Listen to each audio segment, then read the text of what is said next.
I think, it's not like thinking positively. That's not the message. Yeah. It's overcoming until we become somebody else. If you're going to say, I'll do it later, or I'll do it tomorrow or Monday, you're in a program. Yeah. Right? Because you actually should be doing it in the moment, right? Right. So then I assert that if you're not in the present moment, you're running a program. And so the more, listen, paying attention is being present, and it's a skill. And you know when someone's present with you in your life because they're paying attention to you. And you know when they're not present with you because they're not paying attention to you. So then imagine you're going to create and you're not present. How could you miss the moment of creation? You then are in the known. You're in the familiar past or the predictable future. So that sweet spot of the generous present moment, if you keep practicing overcoming your body, overcoming the conditions in your environment, and overcoming that predictable future and the familiar past, and you keep working for the present moment, you are going to develop the habit of being present. And if where you place your attention is where you place your energy, and you're in the present moment, you got a lot of energy to use. You got a lot of energy to execute. You got a lot of energy to design a destiny with. We are wired to be creators. We already know how to do it. You just made up your mind that it was more important than anything else. And you have that vision, you have that possibility, and the moment you feel that emotion, you're connected to your future, and no person, no thing, no experience will stand in the way between you and that future. And it's feeling connected to your future, feeling the inspiration, the joy, feeling the exuberance, the love for your future every day is going to, just like your body follows your mind to the coffee maker, to the toilet every morning, to the known, your body is going to follow your mind right into that future because that's where your attention and your energy is. So then, yeah, if it isn't happening in your life, then there's some emotion. There's some unconscious attitude or thought process, hardwired. There's some habituation of thought, behavior, or emotional reaction that's keeping you as you. So then if your personality creates your personal reality, and it does, and your personality is made up of how you think, how you act, and how you feel, then the present personality who's listening to this show has created the present personal reality called their life. So if you want to create a new personal reality, a new life, it means you're going to have to change your personality. That means you're going to have to start thinking about what you've been thinking about, and that 95%, and change it. You're going to have to become conscious of your unconscious habits and behaviors, how you speak, and modify them. And then you're going to have to look at those emotions that keep you connected to the past and decide, does this emotion belong in my future? And if it doesn't, leave it behind and the memory associated with it. So most people try to create a new personal reality as the same personality, and it doesn't work. We literally have to become someone else. And the act of becoming is a function of overcoming. So that means you got to light a match in a dark place. And when you sit down and all of a sudden you hear those voices, I can't, it's too hard, I'll never change, it's my ex's fault, it's my boss's fault, I'm too this, I'm too that, I'm too old, I'm too tired, it's too late.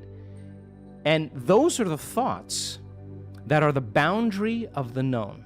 And now you're stepping out into new territory, and the body that's been conditioned to be the mind emotionally is saying, don't leave the known here. Stick with guilt. It's much better. Stick with suffering. At least you can predict it. And yet your conscious mind is wanting to go for a ride, and your body's going, whoa. So then it may take a little time to help the body out of the past. It takes some time, right? So then the person can have a great meditation and feel really connected, and then get up and then get frustrated on the freeway and judging everybody else. I mean, you just disconnected from the energy of your future, and you're back to the energy of your past. Don't expect anything to change. And if you tell me it's because of that person or that circumstance, I'm going to say, oh, you're back to the unconscious program of being a victim in your life. And so there is a period, a grace period of transformation where we have to cross this river from the old self to the new self. And that void, that unknown, is the neurological, the biological, the chemical, the hormonal, the genetic death of the old self. And most people, the moment they step out, and the hardest part about change is making a new choice. The moment you make a new choice, get ready. You're leaving the known. It's going to be uncomfortable. It's going to be unfamiliar. There's going to be some uncertainty. You can't predict. You're not in the known any longer. And most people, they step out and they hear that voice. It's too hard.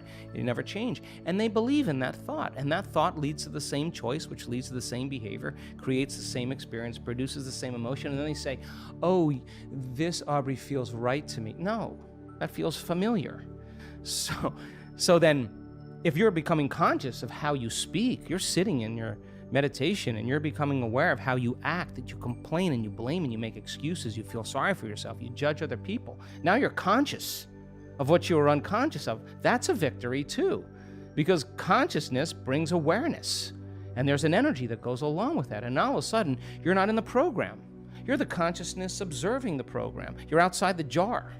You're objectifying your subjective self. You're seeing yourself through the eyes of someone else. And then when you look at those emotions and you say, my goodness, I didn't even know it was guilt. This is how I always feel. I didn't even know it was guilt. Now I know. All right, well, now that you know, you can't not know. So then what are you going to do? You're going to live with the knowing that you're a victim or you're guilty or you're suffering? No, the insight isn't going to do anything until you initiate some type of change. So then you say, I'm going to stop blaming, complaining, make excuses, feeling sorry for myself, judging other people. Now you're in the river.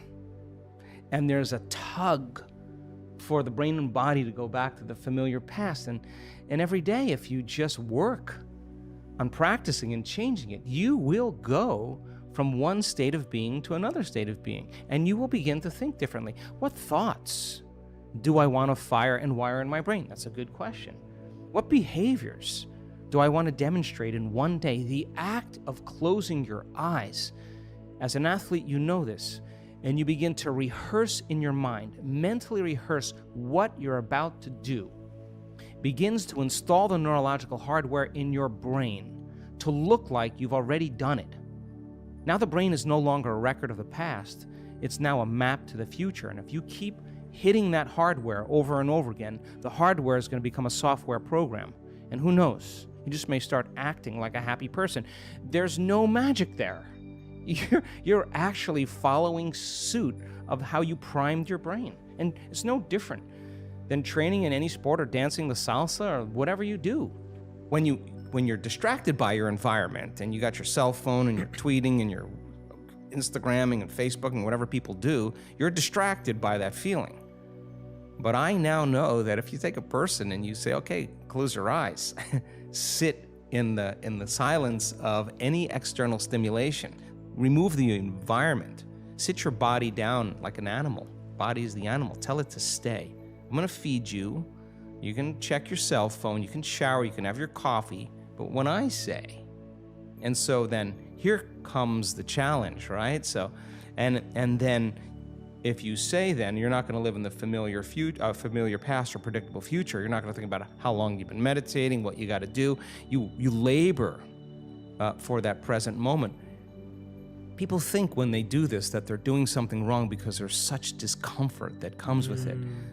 But they're in the unknown. They're actually doing it right. People say, I think I'm meditating wrong. I always say, oh, no, you're doing it right. Because when you notice that your body wants to get up and check your cell phone or have a cup of coffee, and you become aware that it's on autopilot and wants to do that, and you say, come on over here, and you return it back to the present moment, you're executing a will now that's greater than the program. And if the person wants to just get angry while they're sitting there, there's an arousal, and they notice the body is amping up and revving up, and they settle it back down. Now they're telling the body it's no longer the mind, that they're the mind. Now, we've researched this, and it's tedious in the beginning at first because David is fighting Goliath.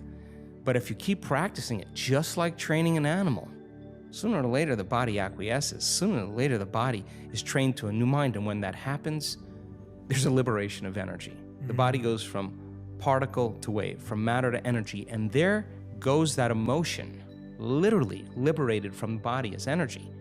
So the person who has the strong emotion to some circumstance in their life, and they're working and lowering the volume of that emotion, the more they lower the volume of that emotion, the more they're going to take their attention off that person and problem, and they're going to take their power back. There's going to be a break in their attention from that circumstance.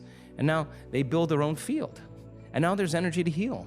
Now there's energy to create a new life. Now there's energy for the mystical moment because they've overcome their old personality self. So I think, it's not like thinking positively. That's not the message. No. It's overcoming until we become somebody else. And when that occurs, and the person starts thinking differently, and they start acting differently, and they start feeling differently, they're a new personality, and they start seeing those synchronicities and serendipities. Now, crossing that river of change, the creative process now gets exciting because what thoughts do you want to fire and wire in your brain? What kind of attention and intention do you want to place so that that becomes the loudest voice in your head? And if you keep practicing it, the hardware becomes a software program, and it'll say, Jay, you can do anything. Jay, you live in no time and accomplish everything. Jay, you're unlimited. You just got to hang with it. On the other side of this is greatness. Whatever you want to program in there, you get to program in there. If you sat down and say, how am I going to be with my wife, my husband, my partner? How am I going to be with my kids? How am I going to be at work with my coworkers? How am I going to be in traffic? And you close your eyes and you begin to rehearse in your mind. If you're truly present, the brain does not know the difference between the real life experience and what you're imagining. So now the brain goes from a record of the past to a map to the future. Now you're installing the hardware. Keep practicing it. It becomes automatic, it becomes easier. Now it's a software program. You may just start behaving differently. And then if you said, well, listen, I'm not going to wait for my healing to feel gratitude. I'm not going to wait for my new relationship to feel love. I'm going to actually teach my body emotionally what that future feels like before it happens. Now, this is a big turnaround for a lot of people because we're so reliant on the outer world to change our inner world. I think it's the creation of more experiences, and I think I think we came from source, from singularity, from oneness, and we have descended down into density, fooled by our senses into separation. And every single being has a spark of oneness of the divine within them. And we got so separate that we now have our own free will to answer the question, is there more? Because if you're oneness, it gets kind of boring after a while. Like, is there anything else? Well, the moment you ask if there's anything else, you're no longer oneness. You're something other than oneness, right? And you're a different consciousness, separate from oneness. So I think then we live life, and then when we can predict the feeling of everything that can happen in our life and it gets boring and we're not impressed by anyone or anything, we ask the same question, is there more? And that's when the soul goes, all right, well, it's been how many lifetimes you've been doing this? Okay, there's an awakening. And we ask that question, and then all of a sudden we start getting information and books and stuff and meet people, and it gets exciting, and it's how the universe works. And so we climb out of this, and I just think there's so many incredible experiences that are left in the unknown that we get to have. And then of course when the journey's over and you evolve to that point, then you take that wisdom and you say, here's what I learned. And it was scary down there. And like, boy, I tell a great story. And then you hang out there and you go, is there anything else besides all? And then here we go again. It just never ends. I don't know. That's my theory.